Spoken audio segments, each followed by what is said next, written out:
Quando pensamos no espanhol, imaginamos a Espanha e a América Latina.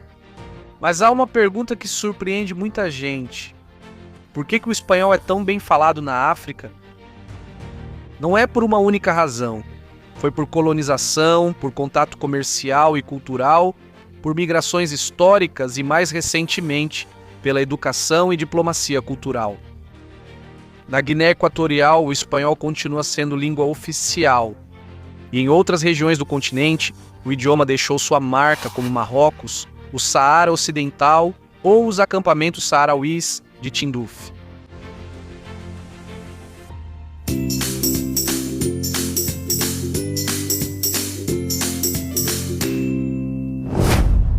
A primeira coisa que precisamos esclarecer é algo importante.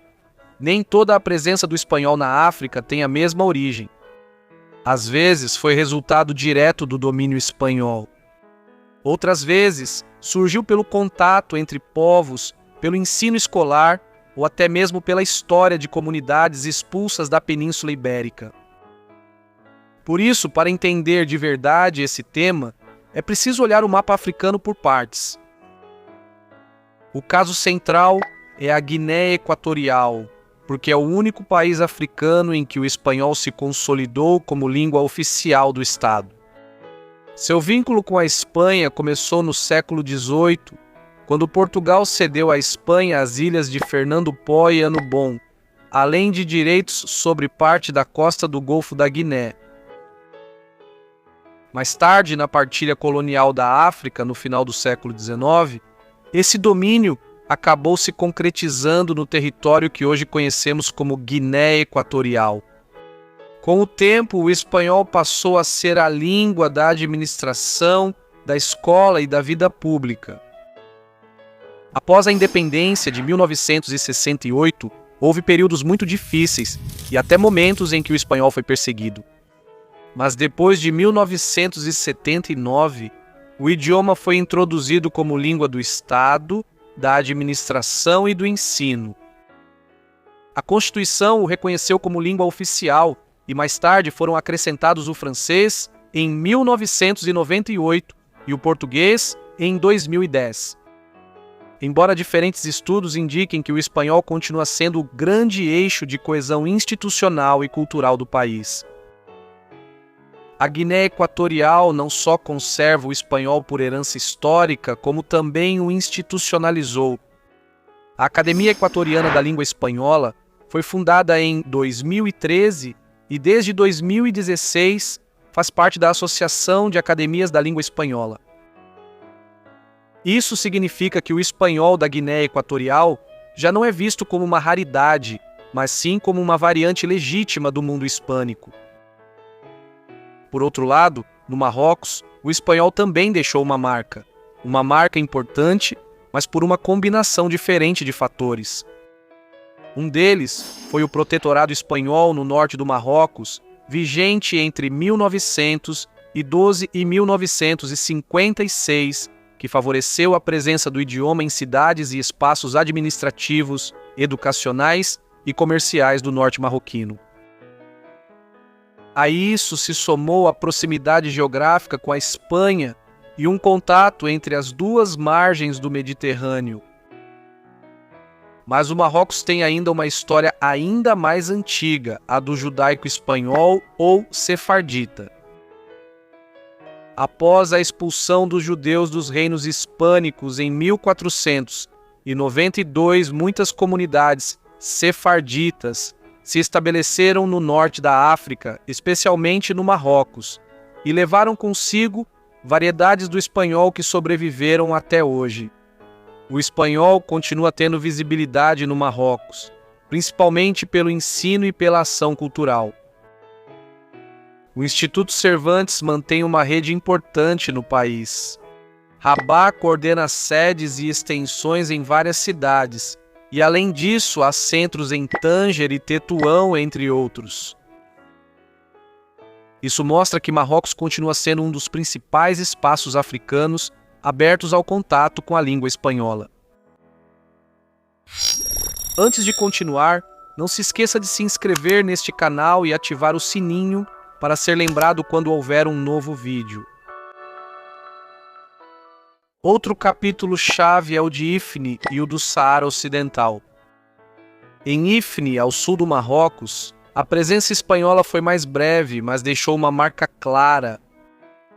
Estudos sobre o patrimônio colonial situam a etapa espanhola do território entre 1934 e 1969.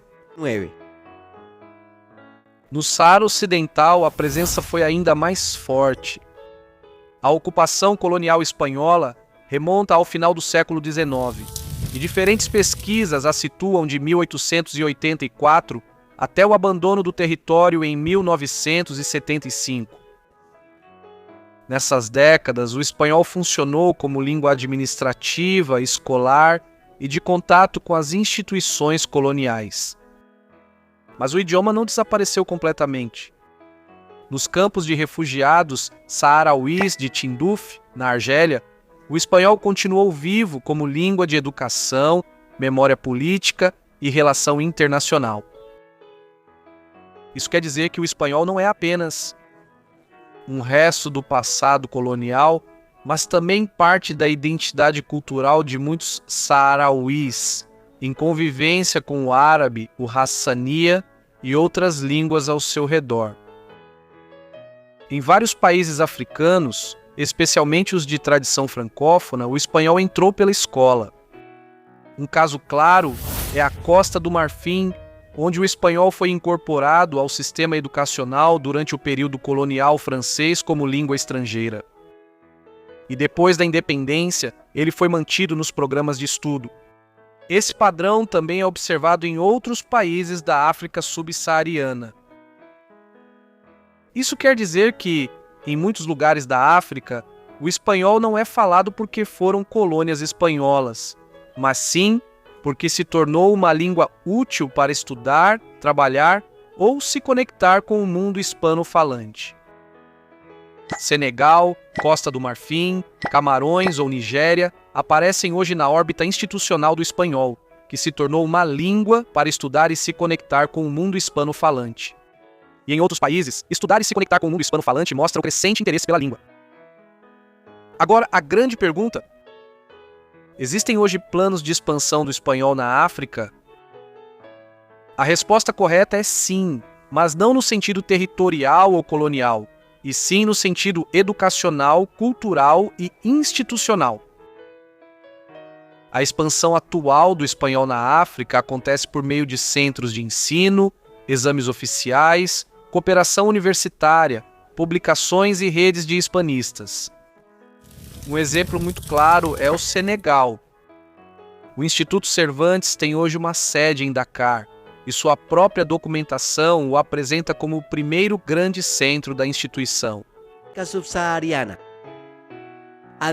A rede atual do Cervantes atribui, a partir de Dakar, trabalho acadêmico e de exames a países como Benin, Cabo Verde, Camarões, Costa do Marfim, Gâmbia, Guiné Equatorial, Mali e Nigéria. E mantém também uma extensão em Nouakchott, Mauritânia.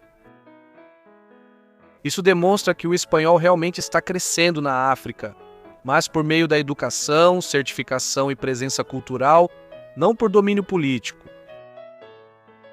Além disso, o espanhol não só sobreviveu em territórios específicos, mas também conseguiu entrar em espaços institucionais de alto nível.